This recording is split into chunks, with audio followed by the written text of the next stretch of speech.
Hello guys, today we're looking at the Marvel Legends Cull Obsidian 6-inch figure Thor. This Thor is inspired by his appearance in the Infinity War movie and comes included with the Cull Obsidian left arm. This figure retails at the normal $19.99 price point and only comes shown with his two accessories here, aside from the Build-A-Figure part. And we'll take a look at these accessories right now. First off, he comes with Stormbreaker, which we'll take off this lightning bit right now. And Stormbreaker is pretty well done. Not really many paint apps here. All you get is a little silver on the actual axe blade itself. There's no really detailing to the Groot's arm, no washes or anything on the axe, so it's really just the one paint color here. Then you also get this lightning bit, which can attach to either Thor's arm or Stormbreaker. It's really versatile when it comes to that. Most of the time you see it attached to the Stormbreaker, of course, though, as it wraps around quite nicely, and you can make it look quite nice. Now onto the Thor figure itself. Thor comes with all the articulation we've really come to expect. And we'll start off by showing off the ball jointed head with the additional swivel there, ball jointed shoulder, swivel torso, double jointed elbow, ball jointed wrist, ball jointed torso, ball jointed hip with an additional swivel at the thigh, double jointed knee, and ball jointed ankle. So it has all the articulation you've come to see on really Marvel figures. Really not much you're additionally looking for, and overall Thor scales well as well with his other figures. As we can see here, he comes in at just under the 7-inch mark, which we have to take into note. There's a little bit of base at the bottom there. Or if you are centimeters, he comes in at about 17, a little over 17 centimeters. So he's a bigger guy, which he should be, as Chris Hemsworth is a large character, and he scales well with the other figures. Outside of the accessories though, Thor does have kind of one more suit accessory, which is his cape, which is not removable. It's glued into the back of him via two pegs, also on the front, but it is very rigid. Like, you're not going to get any posing or flowing with this cape. It'll just always snap back to the original thing. It will move slightly, but it's not near as nice as the Thor cape we got with the 10th anniversary figure.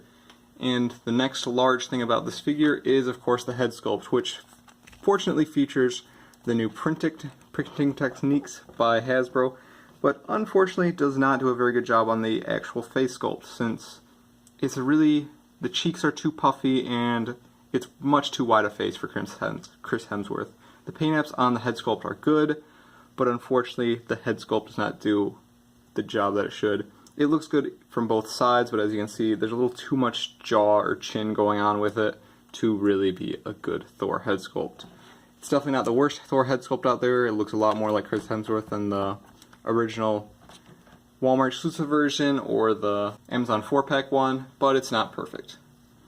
Aside from that though, we get pretty muted paint operations, nothing too exciting. A little bit of gold dry brushing over the boots.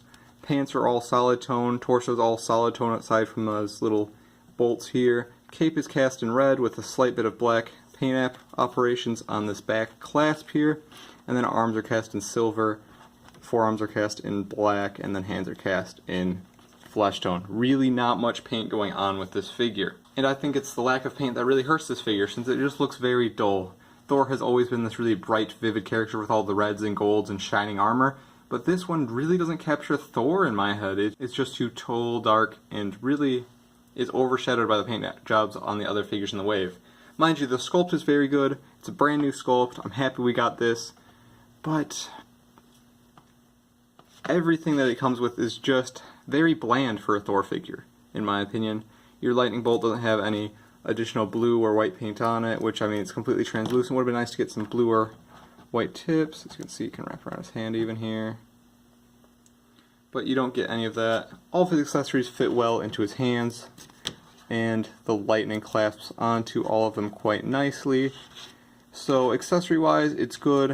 It would have been nice maybe to get a second alternate head of him prior to receiving his eye again. But the accessories here are overall pretty good. Nothing outstanding, no Black Knight levels of goodness, or Black Widow even. But overall, this figure is very good. It just kind of falls short in most of its categories. Hence why I'm going to give this figure a 7 out of 10. I know this figure is most likely the highest demanding, just because Thor figures in the past have always gone for good money, and it's a good figure. It doesn't pop out or do anything for me beyond just being Thor. Thanks for watching.